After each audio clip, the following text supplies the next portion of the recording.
Okay, so here we are ready to make our valerian extract. And so today I'm going to show you a process called a sealed simmered glycerite. I've made this in the past. I may have shown you how to do this with catnip, but I wanted to do it today with valerian because I would like to have an extract made and ready at the end of the day today.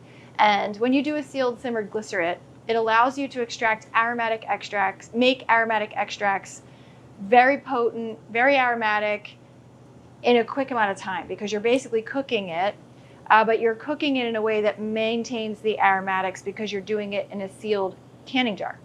I want to have all my materials ready, so I have glycerin, which we want to have about 75% glycerin in our extract, and I have water that I will then add to my glycerin. I have a number of measuring jars, so I have this here that I'm going to pour my liquids into before I add it to my extract, or before I add it to my herbs. And I also want to have some tools available for me for doing my cutting, and then I have my Vitamix in order to grind it up before I pour it into my jar. So lastly, my herb. So this is my 4 ounces of valerian, so you should have gotten about 4 ounces in your share. And basically I'm just going to cut it up and I'm going to put it into my Vitamix. But before I do that, I want to sanitize my Vitamix one more time. It was cleaned and sanitized yesterday on our last use, but it's been sitting overnight. So I always do a quick little spritz with alcohol, especially with glycerites. Glycerites are bacteriostatic as opposed to bactericidal. So bacteriostatic means that they are not going to kill bacteria. The heat is going to kill bacteria in this case to some extent, but I just want to be on the safe side and make sure I'm starting with a very clean environment. And so I'm going to just give this a minute. I like alcohol because it allows for quick drying, and the heat that is generated with the turning of the blades actually cooks off the alcohol as well. So I'm just going to give this another minute, and then I'm going to go ahead and put in my herbs. My container is sanitized. I'm going to go ahead and chop my valerian, and I use a pretty sharp little paring knife to do this. I don't have to cut it too small because I'm going to put it right in my Vitamix, and it's a pretty soft root, so I actually don't have to worry too much about it jamming up my machine. Now, if you have a regular blender at home or a food processor, you might want to cut it up a little bit smaller. That will help save your machine a little bit of work. But really, like I said, it's a pretty soft root. It cuts up really easily, unlike some of the other herbs you're getting with this share. And I'm just gonna dump it right in. Next thing I'm gonna do is I'm gonna measure out my liquid fraction. So I said that I wanted to have 75% glycerin, 25% water. I'm doing a 1-to-2 extract, so it's going to be 6 ounces of glycerin, 2 ounces of water, because it's 4 ounces of herb. So if it's 4 ounces of herb, I want to have double that in my liquid. So I'm going to pour off 6 ounces into my second jar here, which is equal to 3/4 cup.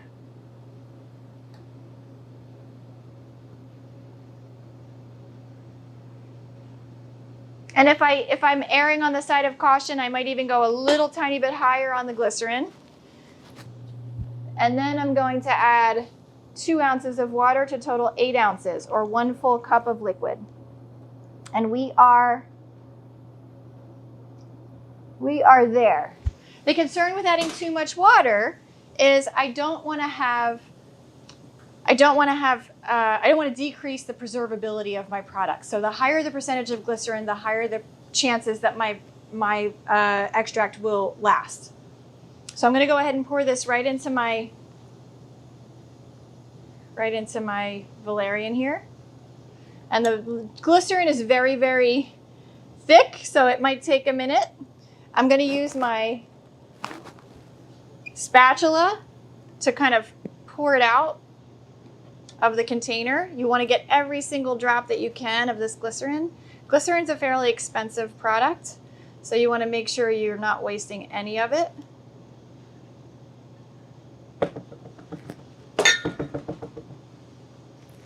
And next I'm going to blend, and this will just take a couple seconds of pulsing.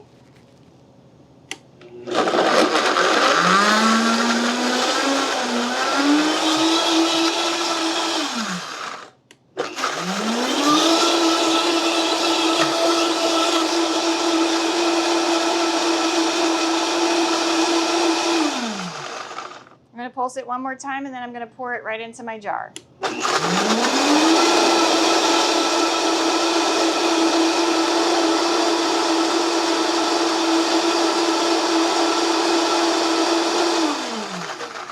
right, we have basically liquefied product at this point. I'm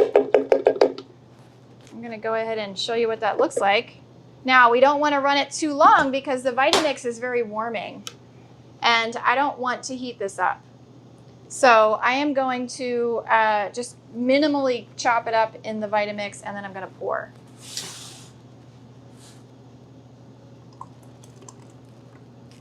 I'm going to use my spatula again. I'm going to flip around so that I can use my right hand. Use my spatula to kind of get this out of here. And I have some room at the top. That's okay.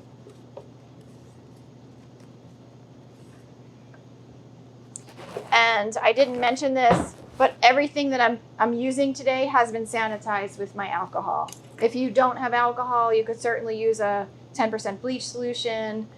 You could even use rubbing alcohol, but I'd prefer to use the food grade. You could use hydrogen peroxide, although it's not as effective.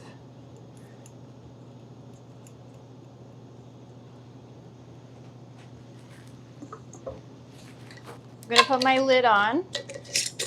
And then what you want to do is you want to simmer this in boiling water for 15 minutes. So we're going to go ahead and get our pot ready. And we are just about there at boiling.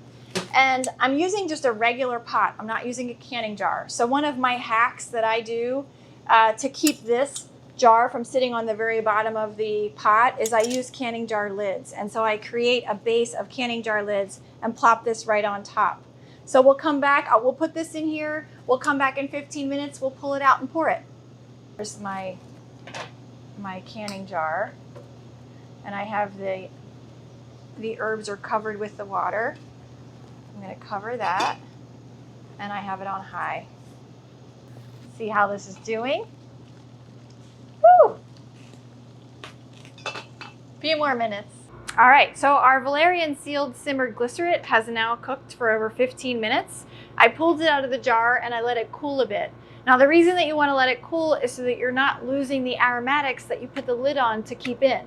So if you were to press it very, very hot, you're going to lose a lot of those aromatics. Now for the sake of this video, I didn't wait as long as I should. So you may see some steam, and I'm going to be wearing gloves to protect my hands just in case. But you generally want to let it cool all the way down back to room temperature. So you might let this sit until the next day, until you finally process it out.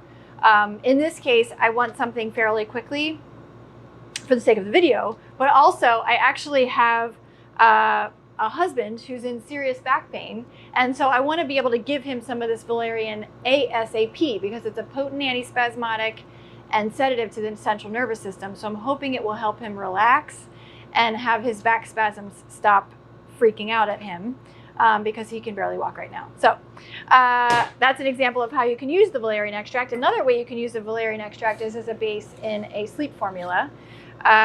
Valerian sometimes causes stimulation in some people, so it can be warming. And if someone is very hot already, hot temperament, flushed face, maybe they have what's called in Chinese medicine liver fire rising, this can make it worse. But for someone who otherwise doesn't have those symptoms, it should be okay for them.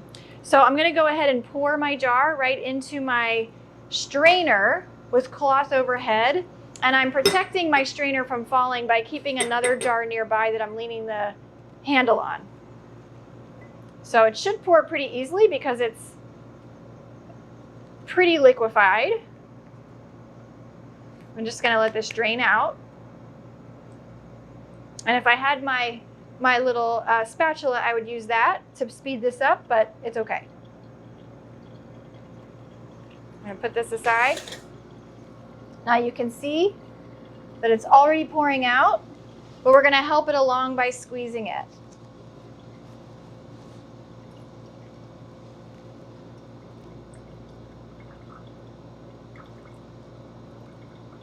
Now it's still pretty warm, so I'm glad that I have gloves on.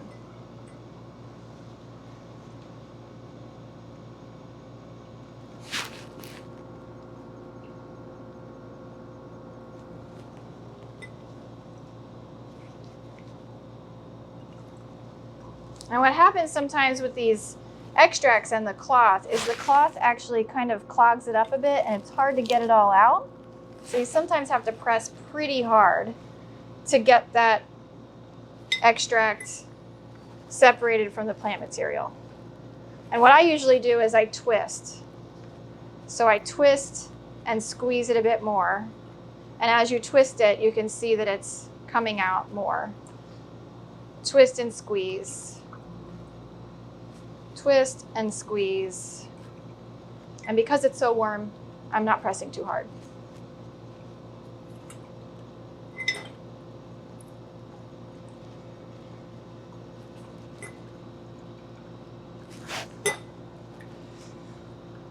So in this case, I only started with 4 ounces of herb and 8 ounces of liquid.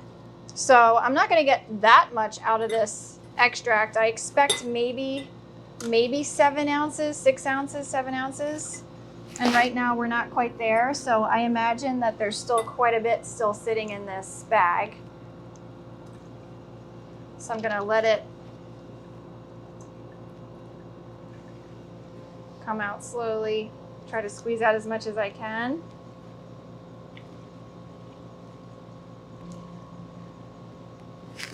And then we're at about 5 ounces right now, so a little bit more I could squeeze out.